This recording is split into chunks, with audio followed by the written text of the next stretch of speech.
हमारी शरणागति पुष्ट होनी चाहिए।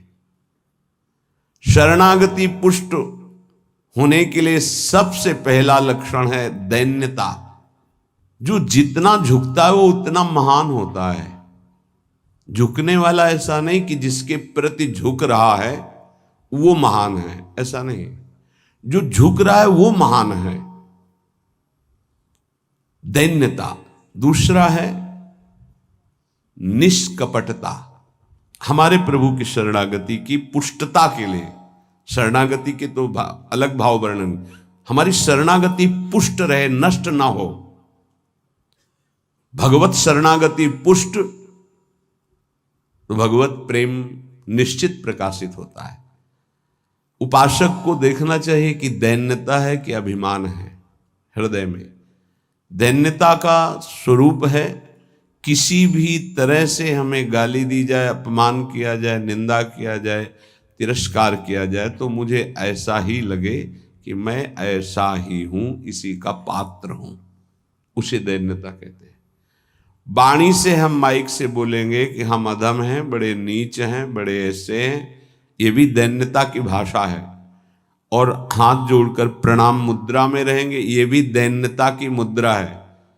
लेकिन यहां हृदय की दैन्यता को कह रहे हैं कि जब कोई दूसरा कहे तू नीच है, अधम है, पाखंडी है, दंभ करता है, भक्ति नहीं है, और अपने को सीधी बात ये लगे कि सही बात है, मैं ऐसा ही हूं, इसे दैन्यता कहते हैं।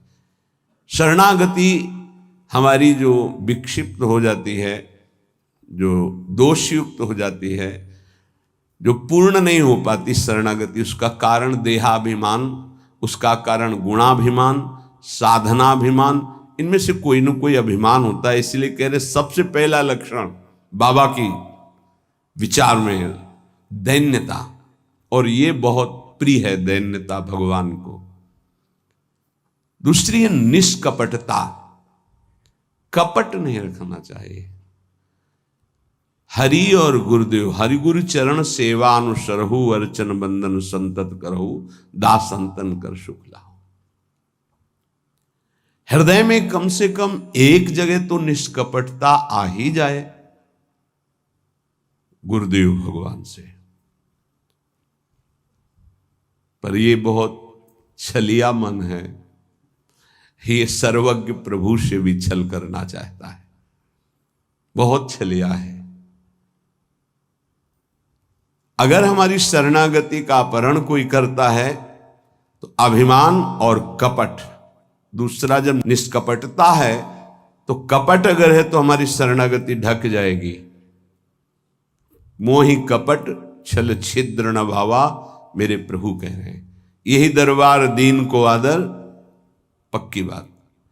पहला है दैन्यता, दूसरा है निष्कपटता। शरणागत उपासक के हृदय में कपट नहीं। कपट का मतलब होता है कि मुख से कुछ और बोल रहे हैं और हृदय में कुछ और है। ये कपट प्रायः अपने लोग बहुत अच्छी तरह हृदय में सजा के रखते हैं, इसीलिए शरणागति पुष्ट नहीं होती। निष्कपटता, जैसे का वैसा, बिल्कुल गुरु के सामने, प्रभु के सामने, उसमें। तीसरा सत्यता। वाणी में सत्य, हृदय में सत्य, आचरण में सत्य, सत्य धर्मयुक्त। असत्य संपूर्ण संसार के भोग और संबंध है। किसी भी संबंध और भोग में प्रियता है तो शरणागति का अपहरण हो जाएगा। सत्य श्री भगवान, नाम, धाम, लीला, रूप, प्रेमी जन। इसके अलावा सब मिथ्या।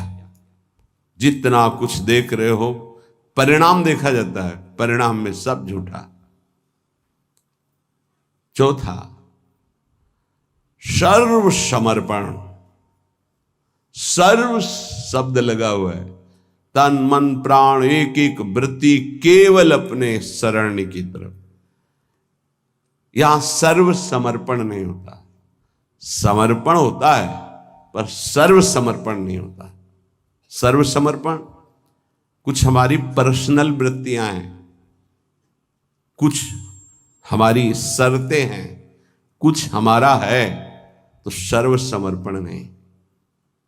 सर्व समर्पण दशरथ जी महाराज के श्रीमुख के वचन, नाथ सकल संपदा तुम्हारी, मैं सेवक समेत सुत नारी, सर्वस्व आपका प्रभु। जहां कहीं शरणागति पुष्ट पाई गई तो सर्व समर्पण वाले की, वो चाहे राजा ही क्यों न हो, महाराज शिवाजी, वीर शिवाजी, समर्थ गुरु रामदास जी, सर्व समर्पण, पीपा जी सर्व समर्पण। कैसा शरणागति पुष्टता का ये लक्षण, सर्व समर्पण। पीपा जी महाराज राजभाव में अपने सब राजवैभव के साथ गुरुदेव श्री रामानंदाचार्य जी के, तो वहां तो पार्षद खड़े रहते थे, सहज में ऐसे थोड़ी मिल सकते हैं आप जाके।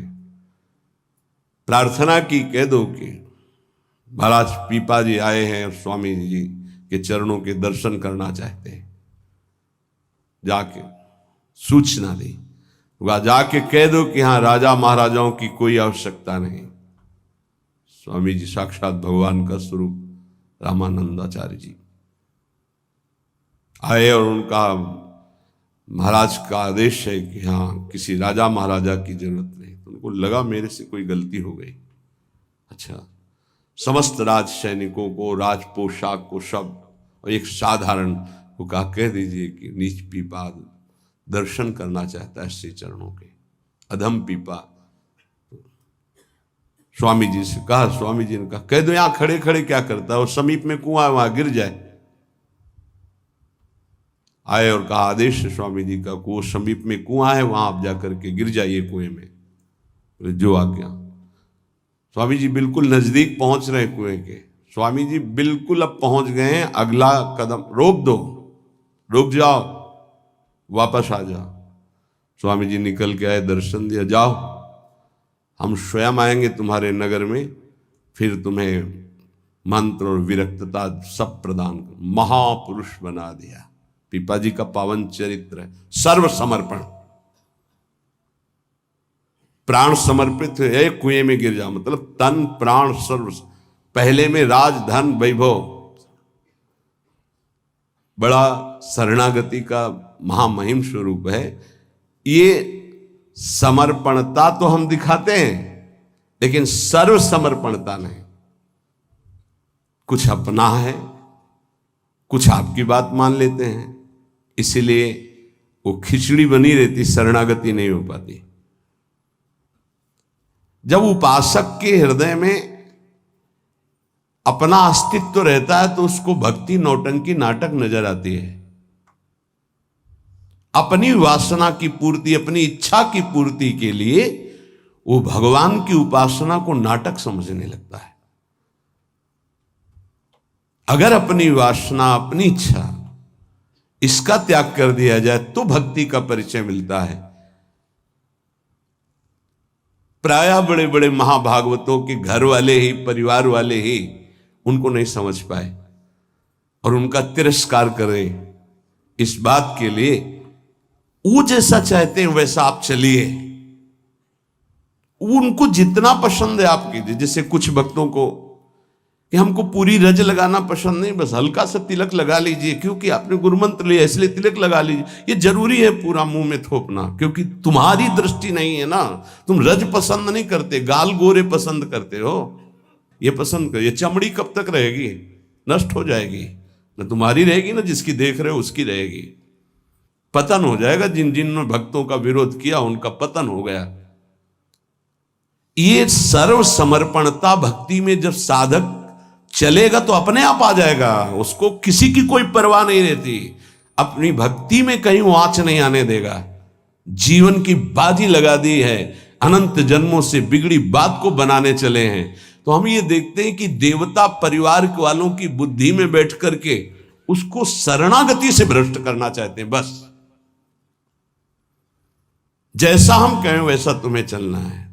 अब भी तुम अपना अधिकार रखते हो, भगवान की कृपा मनाओ कि अभी तुमको कुछ मान रहे हैं इसलिए सुन रहे हैं वो भक्तजन, और ना माने केवल प्रभु को माने तो रत्नावती जी ने मूड मुड़ा लिया और खिलाफत में बैठ गई उनकी आज्ञा के खिलाफ। राजन आज से त्यागती हूं, इस महल में प्रवेश नहीं करूंगी, केवल श्री भगवान का आश्रय लेकर संतों के बीच में रहूंगी। जो बिगाड़ना है बिगाड़ लीजिए। आखिरकार साष्टांग दंडवत और चरणों में गिरना पड़ा पूरे चरित्र के बाद। तो बहादुरी तो तुम्हारी इसी बात की है कि अपने प्रभु के चरणारविंद में आपने अपने अपनापन का दान कर दिया। अब प्रश्न नहीं खड़ा होता, तुम साधना का स्वरूप क्या जानते हो? अरे चित्त प्रभु में लगा है, पूरा दिन हो गया उठे ही नहीं आसन से। भगवदाकार वृत्ति है आसपास सब। बड़े सिद्ध महापुरुष की बात कह रहे हैं, पूज्य श्री श्रीधर बाबा। इतनी रज होगी पूरे सिंहासन में, इतनी ऊंचाई से, क्योंकि परिक्रमा नजदीक काली दे के। अब उनको शरीर की शुद्ध नहीं तो कब वो रज पूछे। मच्छरदानी लगी थी, मच्छर क्या पूरा हाथ चला जाए, और 10-5 छिपकली उस मच्छरदानी में चिपकी रहती थी। बस ऐसे घुस गए अंदर, बस पूरा कमरा कहीं जाला, कहीं ये कहीं वो। जब बाबा इसे साफ, अरे नहीं भाई चलो तुम बाहर ऐसे रहने। जहां उनकी स्थिति है, कभी कभी ऐसी स्थिति देखी है कि जो वाणी से नहीं बोल सकते, ऐसी अनिर्वचनीय स्थिति। आंखों से अश्रुधारा, शरीर कांप रहा सैया पे, छूने की हिम्मत नहीं, चरण चापने गए, होश ही नहीं बाबा को, ओठ फड़फड़ा रहे हैं। कैसी भगवदाकार एकदम स्थिति। जब उपासक चित्त प्रभु से जुड़ेगा तो ये सब अच्छा नहीं लगता। बढ़िया संगमरमर, बढ़िया सैया, बढ़िया नहीं खान पान ते भावे है, नहीं कोमल वसन सुहावे है, सब विषय लगे ते खारा है, हरि आशिक का मग न्यारा है। क्या चल रहा है? ये दिमाग क्या कह रहा है? हर भाव हमारा केवल लौकिकता से जुड़ता है। भजन को क्या जाना है? लौकिकता सिद्धांत को भजन माना जाता है। इसीलिए यहां शरणागति की ये अलग कोटि से वर्णन कर रहे हैं बाबा। नहीं, नवधा भक्ति का जो वर्णन होता है ना, उसमें श्रवणम कीर्तनम स्मरणम, शरणागति को बचाने की बात, पुष्ट करने की बात, पूर्णता की बात। 5वां सर्वाधारता। कोई भी हो, सबका आधार भक्त बन जाता है, घोर विषयी को भी रास्ता दे देता है। चलो ऐसे चलो भगवान के मार्ग में। सच्ची कहते हैं, कोई अगर भक्तों के हृदय को जान जाए तो लूट ले, माला माल हो जाए, पर वो भगवान ऐसी सीमा रखते हैं कि तुम जान ही नहीं सकते हो। जैसे कोई फिसल के गिर गया है तो आप खड़े होके नहीं उठा सकते हो, फिसल के गिरने वाले की गिरने की स्थिति में पहुंचना पड़ा। वैसे ही झुक के, वैसे ही गिर के, फिर उसे उठा करके फिर खड़ा किया गया। जितनी स्थिति में वो गिरा हुआ उसी स्थिति में पहुंचकर उठा।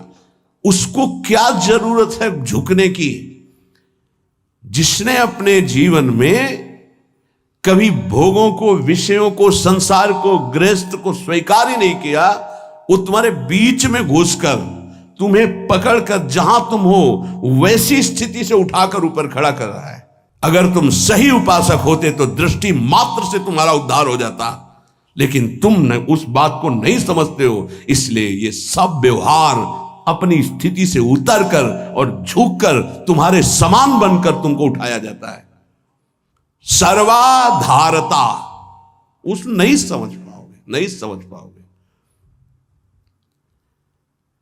काम से, स्नेह से, भय से, क्रोध से, द्वेष से, किसी भी तरह से वो जुड़ जाए केवल तुम्हारी वृत्ति उनसे, वो संभाल करके उठा करके सच्चिदानंद में जोड़ देंगे। चाहे भगवान से जुड़े या भगवत प्राप्त महात्मा से, भगवत प्रेमी से जुड़े, वहीं पहुंचा देंगे। नंग धड़ंग शराब पिए हुए गंगा जी में खड़े हैं, उपद्रव कर रहे हैं। नारद जी महाराज के सामने अभद्र स्वरूप में खड़े। ये पशुता तुम्हारे अंदर केवल धन वैभव के अभिमान से आई है। तुम कुबेर के पुत्र हो, ये हालत तुम्हारी। जाओ, मैं तुम्हें शाप देता हूं, तुम वृक्ष योनि को प्राप्त हो जाओ। लगा ना कि महात्मा बहुत कड़ुआ स्वभाव प्रकट कर दिए, बहुत करुणा कर दी। हालत क्या थी, पहुंचा कहां दिया। वृक्ष तो बनो पर नंदालय के, जाओ तुम्हें सच्चिदानंद भगवान का दर्शन, संभाषण और स्पर्श प्राप्त हो, जो बड़ी बड़ी साधनाओं से नहीं प्राप्त होता। और नारद जी ने शाप दे के प्राप्त करा दिया। दामोदर गोविंद भगवान के उदर में बंधा हुआ उखल है, घसीटते हुए वहां जाते हैं, यमलार्जुन के बीच में फंसा देते हैं, मारते हैं अखिल शक्तियों के स्वामी। जरा सा झटका, उखड़ कर दोनों वृक्ष गिर जाते हैं। उनसे दिव्य रूप धारण करके यही प्रकट होते हैं जो यमलार्जुन बने हुए थे। नलकुबर मणिग्रीव शायद ऐसा नाम है। भगवान का दर्शन, संभाषण, स्पर्श, साप दे दिया तो ये प्राप्त हुआ। विचार करके देखो, समझ में नहीं आता, जीव को समझ में नहीं आता कि हमारे ऊपर कितनी कृपा है।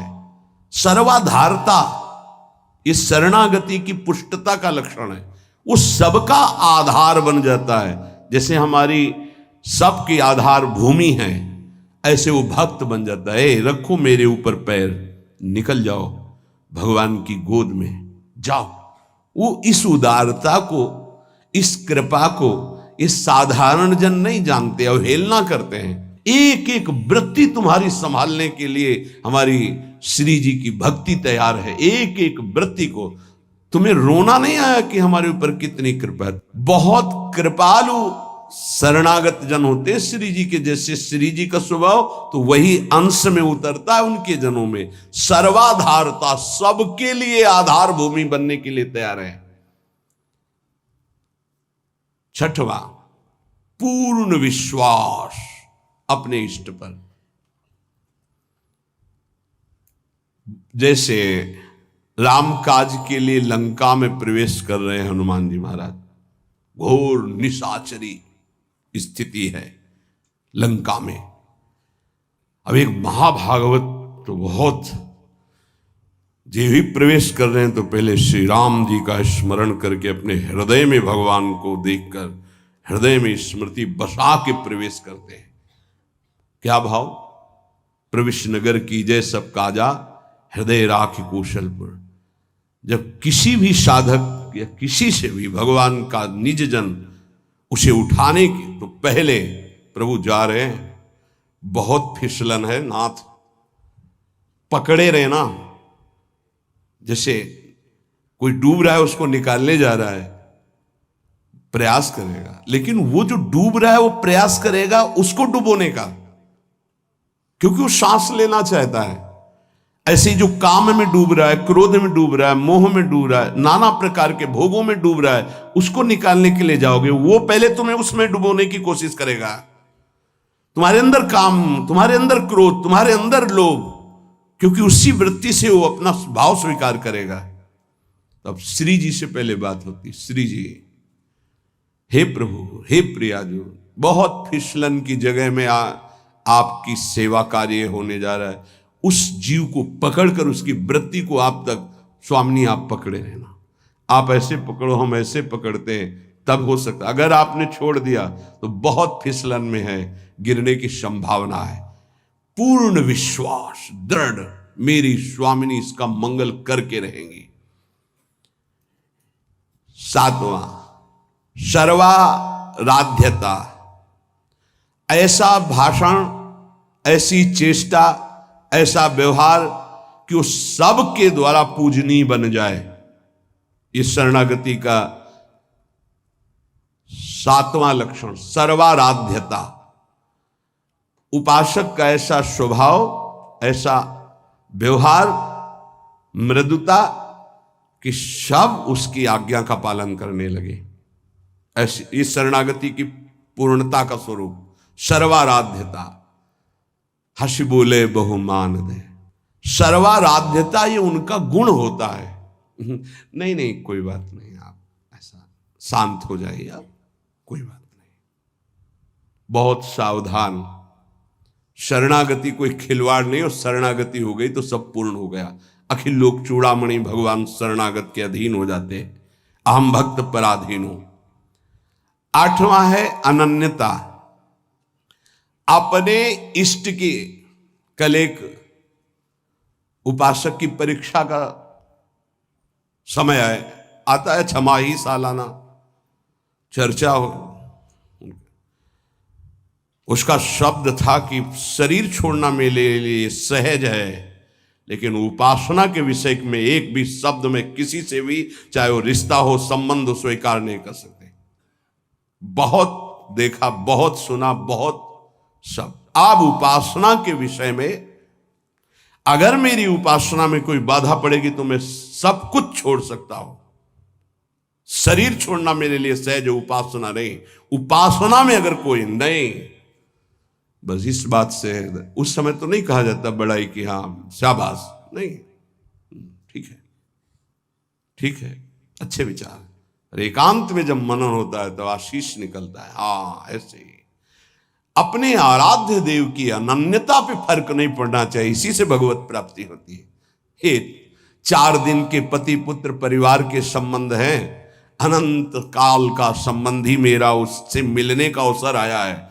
अब ये सब माने हुए नहीं, जो है उनके लिए है। प्रभु मेरे प्रीतम, मेरे पति, मेरे प्राणनाथ, मेरे जीवन, ये माने हुए हैं। 30 वर्ष पहले तुम जानते भी नहीं थे कि कौन है जिनको तुम पति पुत्र परिवार प्रीतम क्या क्या भाव, और 30 वर्ष बहुत बहुत प्लस और जोड़ लीजिए, इसके बाद खाक में मिल जाएगा तुम्हारा तन और उनका भी तन। ना वो संबंध रहेगा, ना वो परिचय रहेगा। संबंध भी नहीं रहेगा, परिचय भी नहीं रहेगा। तो परिचय जिससे बनाने आए हैं, अब ये जन्म केवल उनके लिए।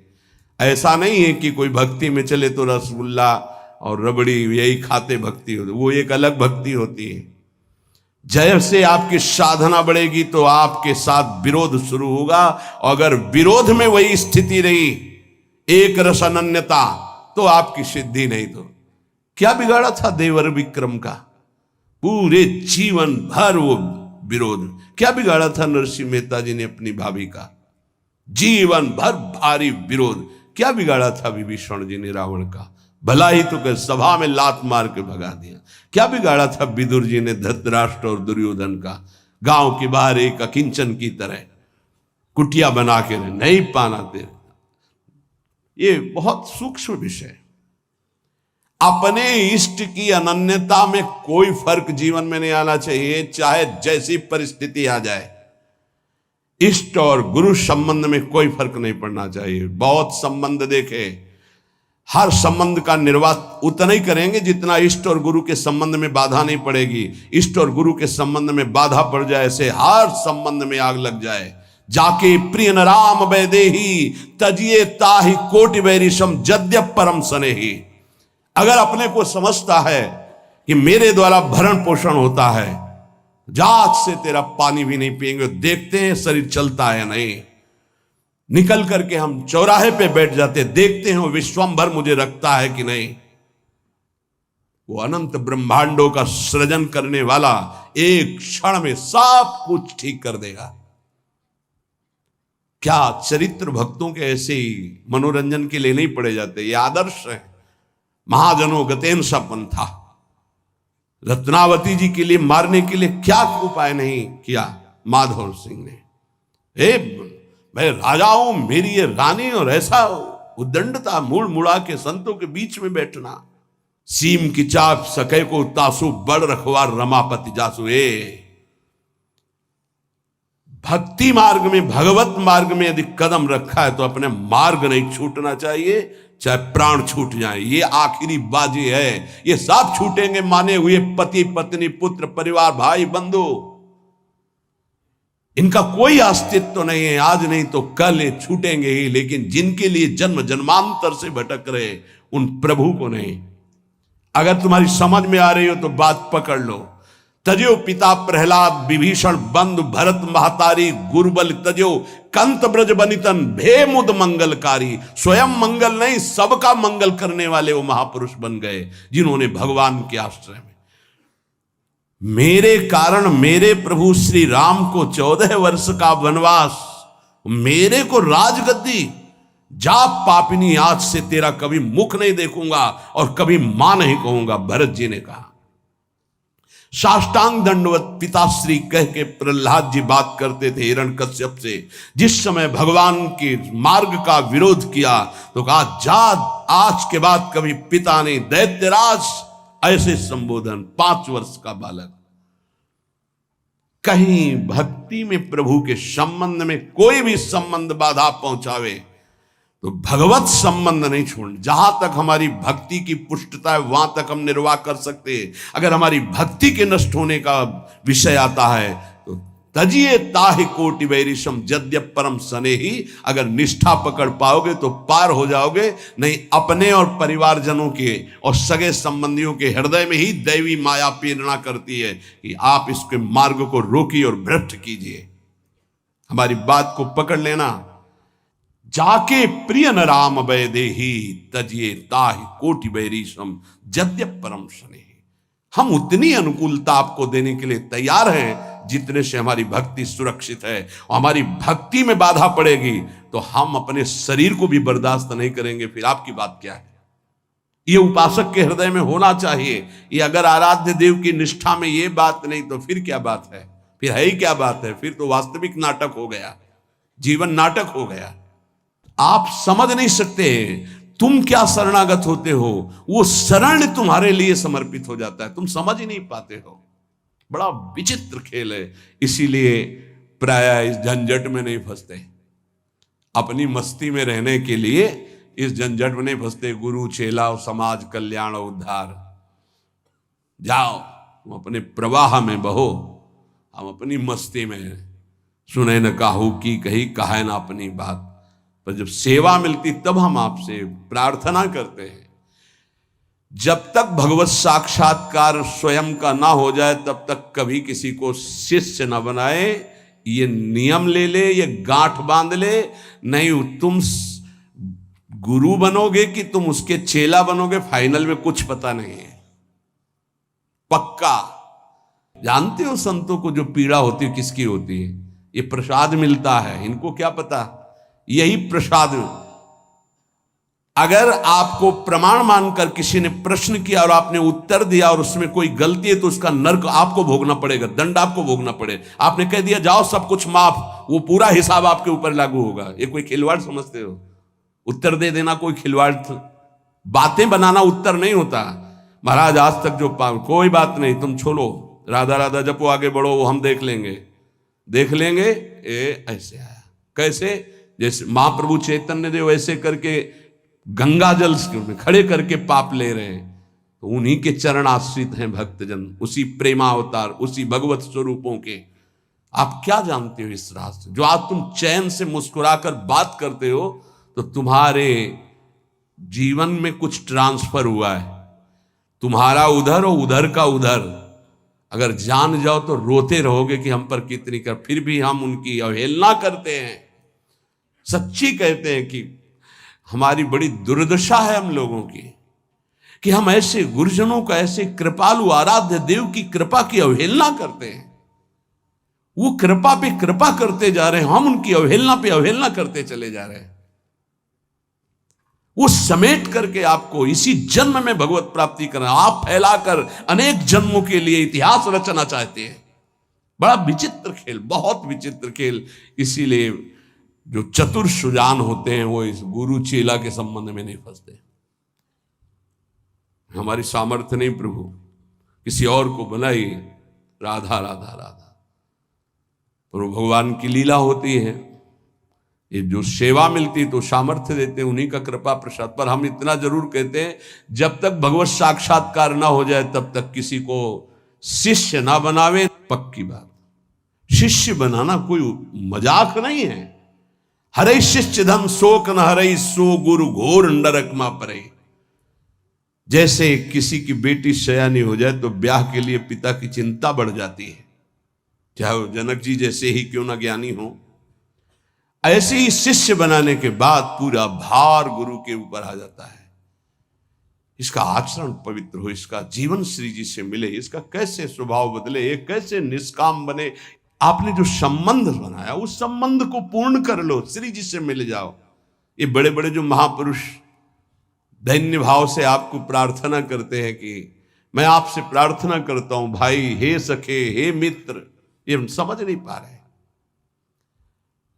सर्वाधारता, पूर्ण विश्वास, सर्वाराध्यता और 8वां अनन्यता और 9वां निज स्वरूप सामर्थ्य विस्मरण। इस शरणागति, पूर्ण शरणागति, निज स्वरूप सामर्थ्य विस्मरण, ये प्राय प्रेमी जनों में पाई जाती है। अपार सामर्थ्य है लेकिन एक साधारण आदमी उनको अपमानित करके चला जाता है, कभी दंड विधान नहीं करते। करत जे अनुसैन निंदक, तिनहु पे अनुग्रह कियो। निज स्वरूप विस्मरण, आराध्य देव में इतनी तन्मयता कि मैं आराध्य देव का चिंतन कर रहा हूं ये भी भूल गए। ब्रह्म नहीं, माया नहीं, नहीं जीव नहीं काल, अपनी ही सुदिना रही एक रहे। ये नई बात बाबा से मिली है, जो 9 शरणागति के स्वरूप। जैसे 9 शास्त्र में जब पढ़ो तो श्रवणम, कीर्तनम, स्मरणम, विष्णुपाद सेवनम, अर्चनम, बंदनम, दास्यम, सख्य, आत्मनिवेदनम। पर पूज्य पाद उड़िया बाबा जी ने पहला दैन्यता, दूसरा निष्कपटता, तीसरा सत्यता, चौथा सर्वसमर्पण, 5वां सर्वाधारता, 6वां पूर्ण विश्वास, 7वां सर्वाराध्यता, 8वां अनन्यता, 9वां निज बल निज स्वरूप विस्मरण। निज बल निज स्वरूप विस्मरण, कोई तपस्या का बल, साधना का बल, इसका स्मरण नहीं, अपनी विस्मृति नहीं। एक रहे हो नंदलाल, अपनी ही उस सुदिना रही हो, एक रहे हो नंदलाल। ये जो 9 शरणागति की वार्ता हुई, इस पर विचार किया जाए।